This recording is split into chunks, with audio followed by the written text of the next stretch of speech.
নমস্কার।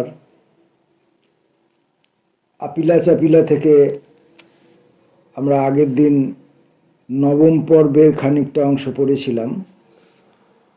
বাকি অংশটুকু আজকে পড়ে শেষ করতে পারবো বলে মনে করছি। আসুন। দ্বিতীয় মহাযুদ্ধের অব্যবহিত পরবর্তী বছরগুলিতে হল্যান্ড চরম আর্থিক সংকটের মধ্য দিয়ে যাচ্ছিল। উপার্জনের তাগিদে ফুল, মাছ, মাংস, ডিম, রেডিও, যন্ত্রপাতি সব কিছু পরিকি মরি রপ্তানি হচ্ছে। আমরা যদিও খুব শৌখিনভাবে ছিলাম, খাওয়ার টেবিলে আহার্য উপচে পড়ছে, তাহলেও সপ্তাহে ডিম মাত্র একটি করে বরাদ্দ। প্রতি রবিবার সকালে অন্যরা প্রাতরাশ খেয়ে এখানে ওখানে বিহারে যেত, আমি না খেয়ে অপেক্ষা করতাম খুরশিদের জন্য। সে রবিবার বেশ দেরিতে সকালে ঘুম থেকে উঠত, আমি ধৈর্য ধরে থাকতাম। রবিবার ইনস্টিটিউটের পাচককুল ছুটিতে প্রাতরাশ আমাদের নিজেদেরই তৈরি করতে হতো। খুরশিদ এসে ডিম ফেটিয়ে ফেটিয়ে মস্ত লম্বা পেট মোটা অমলেট তৈরি করে দিত, সেজন্যই আমার প্রতীক্ষা। পরে সে অনেক কীর্তিমতী হয়েছে, তার সঙ্গে আমার যোগাযোগ বরাবর অক্ষুণ্ণ থেকেছে। তবে তার ব্যক্তিগত জীবনের কাহিনী অত্যন্ত করুণ, আমার বলবার সুযোগ ঘটবে। বিদেশে আরামে আনন্দে দিন কাটাচ্ছি, কিন্তু হৃদয়ে বামপন্থী ঘোরের উন্মাদনা। পোড়া দেশের খবরের জন্য উদ্বিগ্ন হয়ে থাকি। ট্রাম ভাড়া বৃদ্ধির প্রতিবাদে কলকাতা শহর বিপ্লবের প্রান্ত সীমায়। লন্ডন টাইমসে প্রতিদিন খবর পড়ে অস্থির উত্তেজনা অনুভব করি। কেমব্রিজ থেকে আসা এক ইংরেজ ছোকরা ফস করে মন্তব্য করল, লন্ডন হলে খবরের কাগজে একখানা চিঠি পাঠালেই সমস্যা মিটে যেত। মনে মনে বললাম, কি কল তোমাদের সাহেব কোম্পানিরা আমাদের দেশে বানিয়ে এসেছে তা যদি তোমরা জানতে বুঝতে। দিন কাটে। আমার আগ্রহ যত তাড়াতাড়ি সম্ভব থিসিস শেষ করে দেশে ফেরা। হল্যান্ডে তখন নিয়ম ছিল, তত্ত্বাবধায়ক অধ্যাপক যদি মনে করেন থিসিসের কাজ সন্তোষজনকভাবে সমাপ্ত হয়েছে, ছাত্রছাত্রীরা বিশ্ববিদ্যালয়ে পঠনের কতটা মেয়াদ পূর্ণ করলেন, তাহলে তা ধর্তব্য নয়। ইনস্টিটিউট অফ সোশ্যাল স্টাডিজের ডিগ্রি দেওয়ার ক্ষমতা ছিল না। প্রয়োজনানুগ আইন তখনও দেশের সংসদে গৃহীত হয়নি। আমাদের জন্য বিশেষ ব্যবস্থা, ওই দেশের বিভিন্ন বিশ্ববিদ্যালয়ের ডিগ্রির জন্য প্রার্থী হবার আমরা অনুমতি পেয়েছিলাম। অধ্যাপক টিনবার্গেন রটারডাম বিশ্ববিদ্যালয়ের অর্থশাস্ত্রের বিভাগের সঙ্গে যুক্ত। আমার তাই থিসিস দাখিল করার কথা ওই বিশ্ববিদ্যালয়ে। থিসিসের কাজ প্রায় শেষ, শুধু লিখে ফেলাটা বাকি। টিনবার্গের 3 মাসের জন্য মার্কিন মুলুকে পেনসিলভেনিয়া রাজ্যে হাভেরফোর্ড কলেজে পড়াতে গেলেন। ওর অনুমতি নিয়ে আমি সেই 3 মাস কেমব্রিজে প্রস্থান।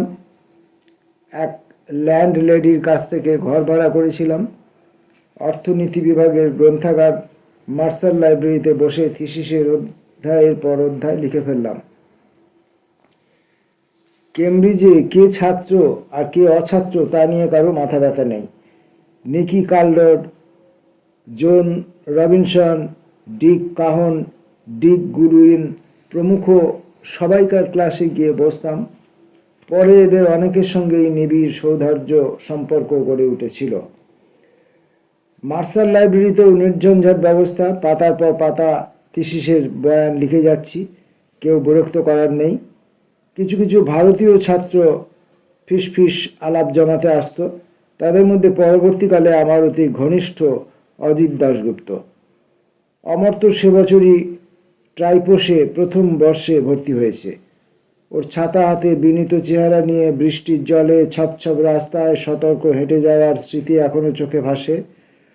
আর একজনের নাম করতে পারি, শৈলা আম্বেগাঁওকর, সুশী শান্তি জুন্নরকরদের মামাতো বোন, এখন কানাডায় কোথায় হারিয়ে গেছে।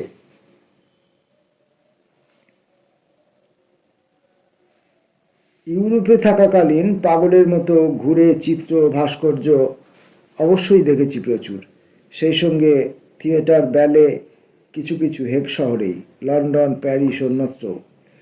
যেটা যোগ করতে আমার মোটেও কুণ্ঠাবোধ নেই, কাতারে কাতারে ইউরোপীয় মার্কিন চলচ্চিত্র। ইনস্টিটিউটে নৈশাহার সন্ধ্যা 6:30তেই সমাপ্ত, তারপর সপ্তাহে অন্তত 2-3 দিন বেরিয়ে পড়ে এখানে ওখানে সিনেমা দেখা। এমন এমন দিন গেছে দুপুর থেকেই সেই নেশায় বিহার শুরু, এক একদিন 3-4টে করেও। এ যেন নিজের শৈশব কৈশোরের উপর প্রতিশোধ নেওয়া। জমে থাকা চলচ্চিত্র বুভুক্ষা এতদিনে তৃপ্তির আস্বাদ পেল। ইতালীয় ফরাসি চলচ্চিত্রের স্বর্ণযুগ সেটা। তাছাড়া ব্রিটিশ মার্কিন ছায়াছবির সম্ভার। সকালে ক্লাসরুমে গিয়ে অধ্যাপকদের বক্তৃতার নোট টুকছি, দুপুরে ওই গ্রন্থাগার ঢুঁড়ে থিসিসের জন্য প্রয়োজনীয় তথ্যাদি ঘাঁটছি। ফাঁকে ফাঁকে আড্ডা, হুল্লোড়, তর্ক, আলোচনা, এবং খেয়াল চাপলেই শীতের রাত্রি হলে ওভারকোট গায়ে চাপিয়ে চলচ্চিত্রের দিকে ধাবমান হওয়া। চলচ্চিত্র নায়কদের তখন বিখ্যাততম ফরাসি জেরার ফিলিপ ও মার্কিন হামফ্রে বোগার্ট, নায়িকাদের মধ্যে রূপের ও গমকের জৌলুসে চোখ ধাঁধিয়ে দেওয়া জিনা লোলো ব্রিজিডা ও ইনগ্রিড বেয়ার্গম্যান। তখনও সুইডিশ ছবির উন্মাদনা শুরু হয়নি।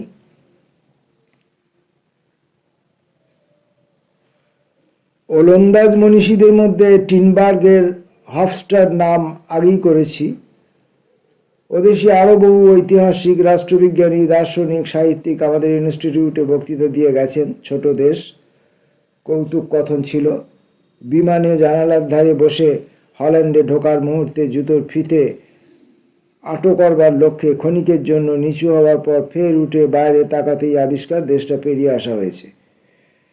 দেশের মানুষদের বহির্বাণিজ্য থেকে প্রধানত জীবিকা সংগ্রহ করতে হয়, তাই ইংরেজি, ফরাসি ও জার্মানের মতো ভাষা জানা অত্যাবশ্যক।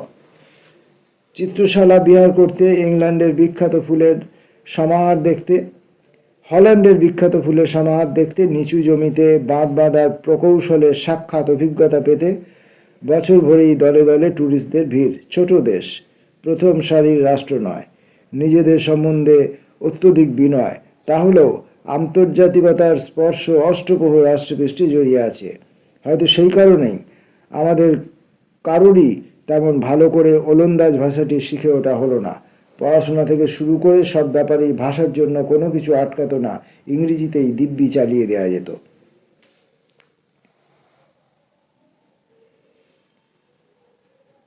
হল্যান্ড রাজারানীর দেশ, কিন্তু বিলিতি দেখানেপনা রাজপরিবারে একেবারেই ছিল না। বেশ কিছুদিন রানী জুলিয়ানা আমাদের সঙ্গে বসে লাঞ্চ বা ডিনার খেয়ে গেছেন। তার কন্যা 3জনও মাঝে মাঝে আলাপ জমাতে আসতেন। দেশের মানুষগুলি দেখতে তেমন সুদর্শন নয়, তবে আন্তরিকতায় ভরপুর। আর 1952 সালে অলিম্পিক ক্রীড়া প্রতিযোগিতায় মস্ত উত্তেজনা। ওলন্দাজ মেয়ে ব্লাঙ্কার স্কুন 4 সোনা জিতেছে, তাকে নিয়ে মাতামাতি।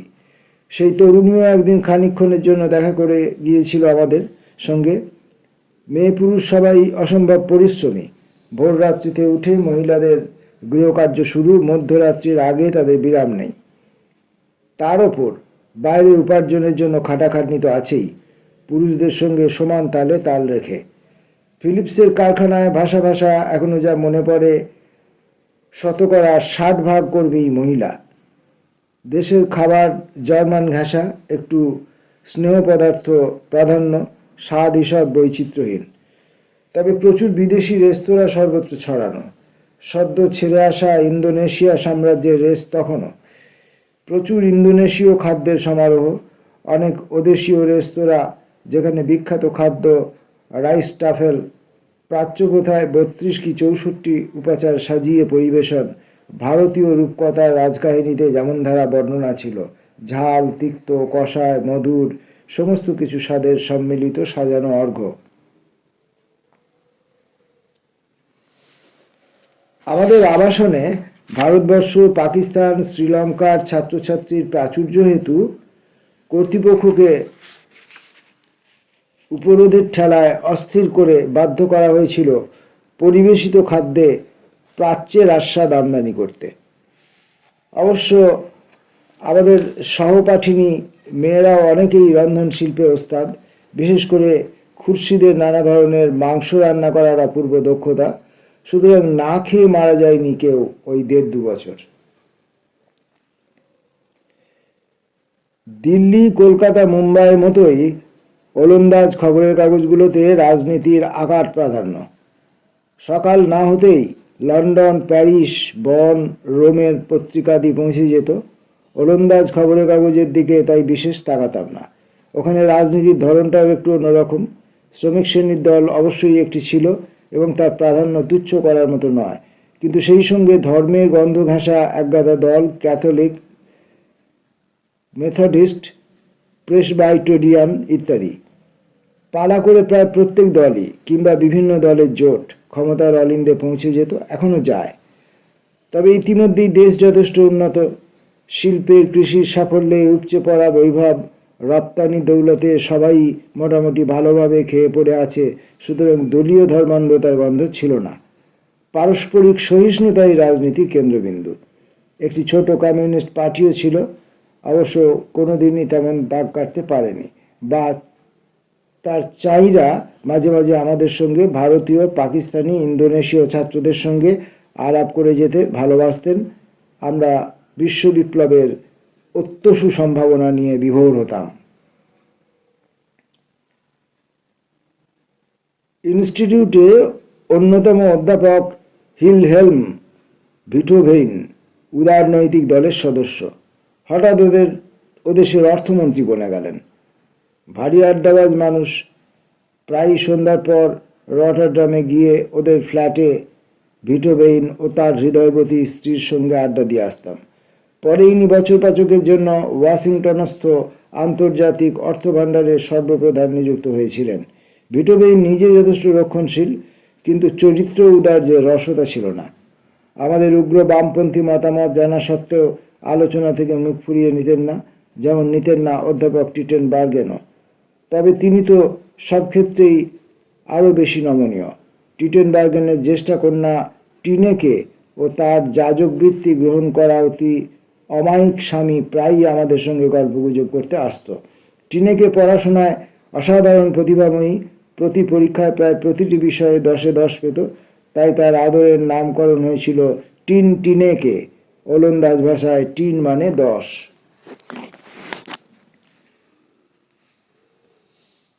পূর্ব ইউরোপের দেশে দেশে ততদিনে সমাজতান্ত্রিক ব্যবস্থা তো মজবুত হয়ে গিয়েছিলই।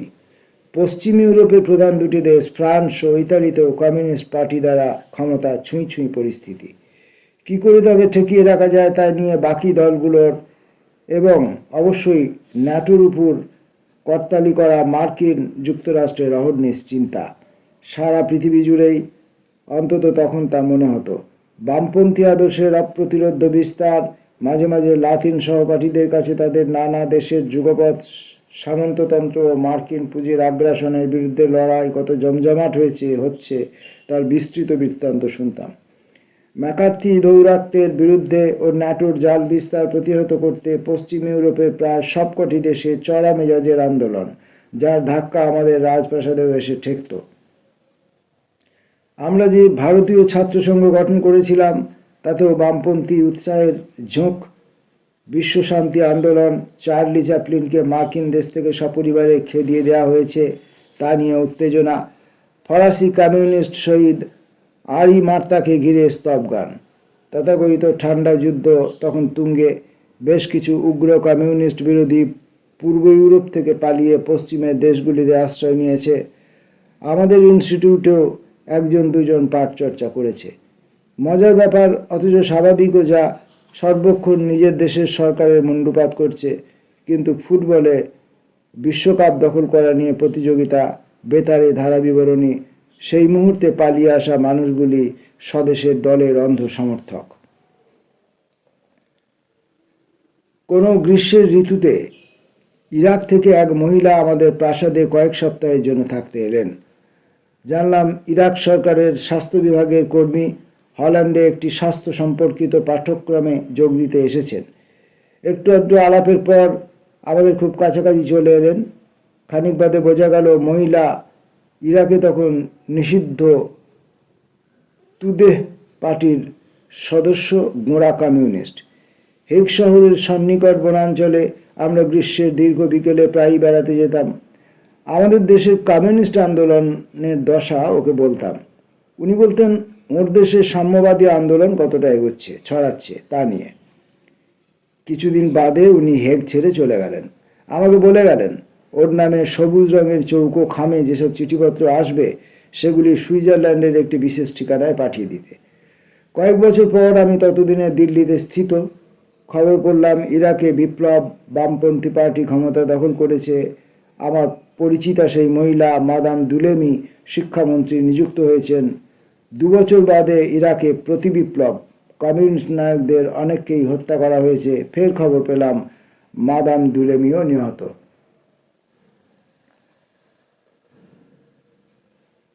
ভারতবর্ষ থেকেও অনেক খ্যাতনামা ব্যক্তি এসে আমাদের সঙ্গে নরেন্দ্রের রাজপ্রাসাদে কাটিয়ে গেছেন। যার কথা সবচেয়ে বেশি মনে পড়ে তিনি কমলা দেবী চট্টোপাধ্যায়। আন্তর্জাতিক থিয়েটার সংঘের সম্মেলন 2 সপ্তাহব্যাপী, সেই সূত্রে এসেছেন। পুরোটা সময় আমাদের সঙ্গে ছিলেন। দেশের সমস্যা নিয়ে, বিদেশের ঘটনাবলী নিয়ে, সামাজিক, রাজনৈতিক, দার্শনিক, সাহিত্যিক, সঙ্গীত, নৃত্যকলা, অজস্র বিষয় নিয়ে তার সঙ্গে আলোচনা। আমাদের রাজনৈতিক ঝোঁকের প্রতি তার সমর্থন ছিল না, কিন্তু ক্ষমা সুন্দর চোখে আমাদের সঙ্গে আলাপ করতেন। আচার্য নরেন্দ্রদেবকে ভালো চিনি জেনে আমাকে একটু বেশি প্রশ্রয় দিতেন। অমন মৃদুভাষিনী অথচ শান্ত, দৃঢ় মনস্কা, জ্ঞান সমৃদ্ধা মহিলা খুব কম দেখেছি। তাকে ঘিরে যেন শান্তি পরিব্যাপ্ত ছিল, অথচ ক্ষুদ্র ও কুটির শিল্প থেকে শুরু করে দেশের খুঁটিনাটি নানা ক্ষেত্রে তার স্বচ্ছন্দ বিচরণ। ওই কটা দিন তার সাহচর্যের স্নিগ্ধতায় আপ্লুত হয়েছিলাম। পরে দেশে অনেকবার তার সঙ্গে দেখা হয়েছে, একসঙ্গে সরকারি বৈঠক আদি করেছি। নতুন দিল্লির ক্যানিং লেনে তার বাড়িতেও গেছি। প্রতিবার স্নেহ প্রীতির কোমলতায় ভরিয়ে দিয়েছেন। যদি যথাস্থানে মনে পড়ে, এক দিশি রাজনৈতিক নেতা সম্পর্কে এক চমৎকার কাহিনী তিনি একদা আমাকে বলেছিলেন, সে ব্যাপারে বলবো। সর্বপল্লী রাধাকৃষ্ণন তখন দেশের উপরাষ্ট্রপতি। তিনিও একবার হল্যান্ড সফরে এলেন। অন্যান্য গণ্যমান্যদের মতো আমাদের সঙ্গে কিছু সময় অতিবাহিত করে গেলেন। অনায়াসে সুদীর্ঘ বক্তৃতা দিলেন ভারতের মহামহিম ঐতিহ্য নিয়ে। তা ছাপিয়ে আমাদের কাছে যা অধিকতর আকর্ষণীয় মনে হয়েছিল তা তার ইংরেজিতে, যাকে বলে রোভিং আই, মেয়েদের দিকে একটু বিশেষ দৃষ্টি নিয়ে তাকিয়ে থাকা, ঘুরে ফিরে তাকিয়ে থাকা। তিনি চলে গেলে জানিয়ে আমাদের মধ্যে প্রচুর হাসি ঠাট্টা। টিনবার্গেন আমেরিকা থেকে ফিরলেন, আমি কেমব্রিজ থেকে। আমার পাণ্ডুলিপি পড়ে তিনি খুশি। সুতরাং 1.5 বছরের মাথাতেই আমার ধনবিজ্ঞানের ডক্টরেট ডিগ্রি পাওয়ার উদ্যোগ শুরু হলো। ওদেশে যেহেতু প্রথাগত ঐতিহ্য, সাধারণ মানুষের কাছে থিসিসের যা বক্তব্য তা বিলি করতে হবে, অন্তত 500 কপি প্রয়োজন। সুতরাং তড়িঘড়ি করে ছাপানোর ব্যবস্থা। মাত্র 91 পৃষ্ঠার থিসিস, ধনবিজ্ঞানের ক্ষেত্রে যথেষ্ট ছোট থিসিস, তবে পদার্থবিদ্যায় বা গণিতশাস্ত্রে এরকম হামেশাই হয়ে থাকে। যেহেতু রটারডাম থেকে আমার ডিগ্রি পাওয়ার কথা, ওখানেই নির্দিষ্ট তারিখে দল বেঁধে ইনস্টিটিউট থেকে সবাই গেলাম। যা নিয়ম, থিসিসটি জনসাধারণের কাছে ব্যাখ্যা করে প্রার্থীকে বোঝাতে হয়। প্রথমে পরীক্ষক মণ্ডলী প্রশ্ন করবেন, তার জবাব দিতে হবে। পরে উপবিষ্ট জনগণের সঙ্গে সওয়াল জবাবের পালা। আরও যা বিচিত্র নিয়ম, ডিগ্রি প্রার্থীর সঙ্গে তাকে ভরসা দেওয়ার জন্য 2 জন প্যারানিম থাকবেন। বাংলায় বলতে গেলে একটু রঙ্গ করে বলতে হয় ডানা কাটা পড়ি। তবে সাধারণত ছেলে পরীক্ষার্থীদের সঙ্গে তার 2 সখাই প্যারানিম হিসাবে থেকে যেত। এ ব্যাপারে আমি ব্যতিক্রমী হলাম। আমার এক প্যারানিম খুরশিদ, অন্যজন আমার বন্ধু টোলন অধিকারীর বাগদত্তা কামিনী সাহনী।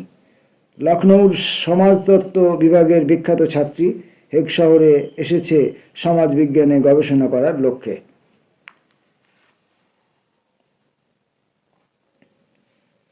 খেয়াল চাপায় ধুতি পাঞ্জাবি চাদর চাপিয়ে ডিগ্রি লাভার্থে গমন করেছিলাম। রাস্তায় লোক তাকিয়ে দেখল, পরীক্ষা মণ্ডপেও পরিবেশ স্বভাবতই হালকা হয়ে এলো। পরীক্ষকরা, যাদের মধ্যে টিনবার্গেন ও ভিটোভেইন দুজনেই ছিলেন, মাত্র গুটিকয় প্রশ্ন করলেন। অতঃপর জনতার মধ্য থেকে কে যেন আমার শয্যা নিয়ে কী এক কৌতূহল প্রকাশ করলেন। বিচারক মণ্ডলী তা নাকচ করে দিলেন। সভা ভঙ্গ হলো। অর্থবিজ্ঞানে খেতাব লাভ করে নর্থডেন্ডে রাজপ্রাসাদে ফিরলাম। খানাপিনা হলো। দিন কয়েক বাদে লন্ডন টিলবেরি থেকে P&Oর জাহাজ ধরা। সুয়েজে পৌঁছে দেখি নতুন দিল্লি থেকে পাঠানো এক তার অপেক্ষা করছে আমার জন্য। ভারত সরকারের প্রধান অর্থনৈতিক উপদেষ্টা জয়ন্তীলাল আঞ্জারিয়ার বার্তা, আমি যেন মুম্বাই থেকে প্রথমে কলকাতা না গিয়ে সটান দিল্লি চলে আসি। তিনি আমার জন্য একটি কাজের ব্যবস্থা করে রেখেছেন। কচি বয়স তখন, টেলিগ্রাম ইত্যাদিকে সম্মান করতাম। আঞ্জারিয়া সাহেবের তলব পেয়ে মুম্বাই থেকে বিমানে দিল্লি। আমার পক্ষে তখন অকল্পনীয় বেশি মাইনেতে অর্থমন্ত্রকের কাজের প্রস্তাব। তা গ্রহণ করে লখনৌতে ইস্তফা দিয়ে একবার কলকাতা করে সপ্তাহ 2 বাদে সরকারি যুগকষ্টে গলা বাড়ানো। পরে অধ্যাপক অমিয় দাশগুপ্ত অনুযোগ করেছিলেন যদি তাড়াহুড়ো না করে আরও কয়েকটি দিন অপেক্ষা করতাম। অর্থমন্ত্রকেই আমার উচ্চতর পদ জুটত। কি আর করা, কোনো দিনই তো তেমন হিসেব করতে শিখলাম না। অশোক মিত্র সাহেবের লেখা আপিলা চাপিলার 9ম পর্বের পাঠ আমরা আজকে শেষ করলাম। আমি পড়াশোনা না জানা লোক। এই পড়াশোনা জগতের এই বিস্তৃত ইতিহাস, তার সঙ্গে উচ্চপদস্থ মানুষদের যাতায়াত এবং তাদের ধ্যান ধারণা আমাকে খুব একটা স্পর্শ করলো না। হয়তো আমাকে আরও কয়েকবার পড়তে হবে।